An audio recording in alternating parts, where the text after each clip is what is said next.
Assalamu alaikum and welcome to my YouTube channel Abdul Online, where Abdul is always online. آج کی یہ video جہاں آپ کو آوازوں میں فرق کی وجہ بتائے گی، وہاں ہی ساتھ انسانیت کو جھنجھوڑتے ہوئے ایک ایسے جذبے کو بیدار کرے گی جو خوبصورت معاشرے کی وجہ تخلیق ہے۔ اس ویڈیو کو پورا دیکھ کر اور اسے آگے شیئر کر کے آپ بھی اس مقصد کی تکمیل میں حصہ لے سکتے ہیں۔ اب سب کو یہ بات تو معلوم ہوگی کہ آواز پیدا کرنے کے لیے انسانی جسم میں ووکل فولڈز یا ووکل کارڈز موجود ہوتے ہیں۔ دراصل یہ ان کی وائبریشن ہے جو آواز پیدا کرنے کا سبب بنتی ہے۔ ان ووکل کارڈز کا سائز مردوں میں 17 ملی میٹر سے 25 ملی میٹر جبکہ عورتوں میں 12.5 ملی میٹر سے 17.5 ملی میٹر ہوتا ہے۔ اس ڈیفرنس کی وجہ سے مردوں کی آواز کی فریکوینسی یا پچ عورتوں کی آواز سے مختلف ہوتی ہے۔ آواز کی پروڈکشن اور پروپیگیشن میں بہت سے اور بھی فیکٹرز موجود ہیں، مگر یہ مین فیکٹر تصور کیا جاتا ہے۔ آپ نے یہ محسوس کیا ہوگا کہ بعض مردوں کی آواز پتلی اور بعض عورتوں کی آوازیں موٹی ہوتی ہیں۔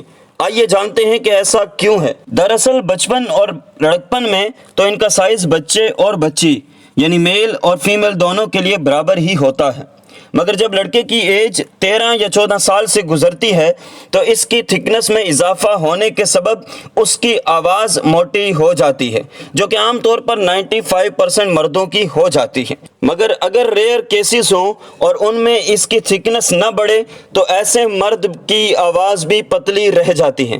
اسی طرح اگر کچھ عورتوں میں ریئر کیسز ہوں اور ان کی ووکل کارڈز کی تھکنس بڑھ جائے تو پھر ان کی آواز موٹی ہو جاتی ہے، جس کے سبب انہیں پھر لوگوں کے ہنسنے کو برداشت کرنا پڑتا ہے۔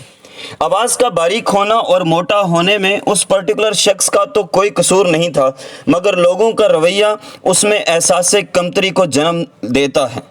میں اس کے ساتھ ساتھ ایک اور اہم ایشو پر بات کرنا چاہتا ہوں۔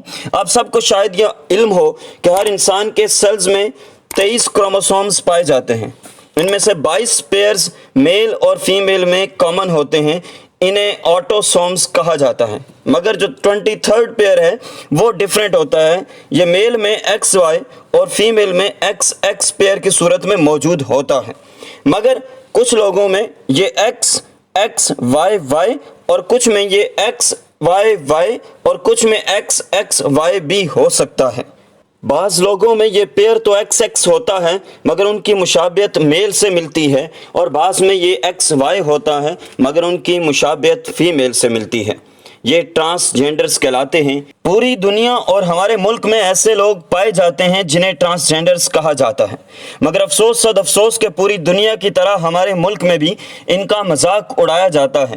معاشرہ انہیں قبول نہیں کرتا، انہیں دھتکارتا ہے، ان پر کہکے لگاتا ہے اور انہیں ایسی باتیں کرتا ہے جو ان کے جسم کو روحوں سے علیحدہ کرنے پر مجبور کر دیتا ہے۔ دنیا میں فیمیل ٹرانسجینڈر کی خودکشی کرنے کی رپورٹ 42% ہے اور میل ٹرانسجینڈر کی 46% ہے۔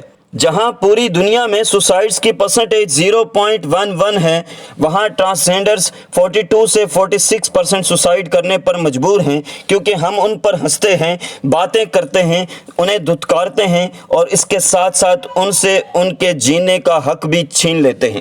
میں اس ویڈیو کے توسط سے آپ سے آج یہ ریکویسٹ کرنا چاہتا ہوں کہ آئیے یہ عزم کریں کہ ہم زندگی میں کسی کا مذاق نہیں اڑائیں گے۔ عام طور پر ایک شخص جو چل رہا ہو وہ گر جائے تو سب لوگ اس پر ہنسنا شروع ہو جاتے ہیں۔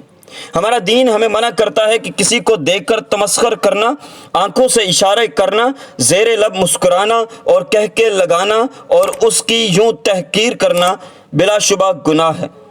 حضرت عبداللہ بن عباس رضی اللہ تعالیٰ عنہ فرماتے ہیں کہ جب نامہ اعمال کھلیں گے تو بندہ کہے گا کہ اس نے کوئی چھوٹی سی چیزیں بھی نہیں چھوڑی اس کتاب میں، کوئی بڑی چیز بھی نہیں چھوڑی اس میں۔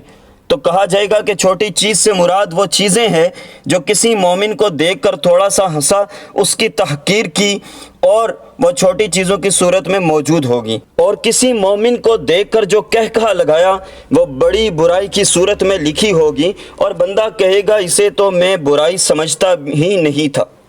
ایک روایت ہے، امام غزالی فرماتے ہیں کہ جس نے کسی مومن میں کسی عیب پر آر لگائی جبکہ وہ اس عیب سے توبہ کر چکا تھا، تو رسول پاک صلی اللہ علیہ وسلم فرماتے ہیں کہ مرنے سے قبل اس گناہ میں وہ شخص خود بھی مبتلا ہوگا۔ بعض دفعہ انسان غلطیاں کر لیتا ہے اور پھر اس سے بعد ازاں توبہ کا خیال آ کر وہ توبہ بھی کر دیتا ہے۔ اگر کوئی شخص توبہ کرے تو اللہ پاک اسے فرشتوں کے لکھے ہوئے رجسٹر سے بھی مٹا دیتا ہے، مگر لوگ اتنے سخت ہیں کہ ساری زندگی پھر جان نہیں چھوڑتے۔ کسی شاعر نے خوب کہا تھا کہ لوگ تو فنکار ہیں اس درجہ کے پل بھر میں، سنگے درے کعبہ سے بھی اسنام تراشے، تم کون ہو اور کیا ہے داغ کبابی، لوگوں نے تو مریم پہ بھی الزام تراشے۔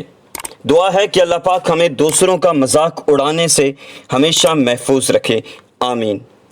یہ ویڈیو آپ کو پسند آئی ہے تو اسے لائک کیجئے گا، کمنٹ کیجئے گا اور اسے اپنے دوستوں میں شیئر کیجئے گا۔ اس چینل کو اب تک اگر آپ نے سبسکرائب نہیں کیا تو میرے چینل کو سبسکرائب کیجئے گا تاکہ میری آنے والی ایجوکیشنل، موٹیویشنل، انسپریشنل ویڈیوز آپ تک پہنچ سکیں۔ اپنا خیال رکھیے گا۔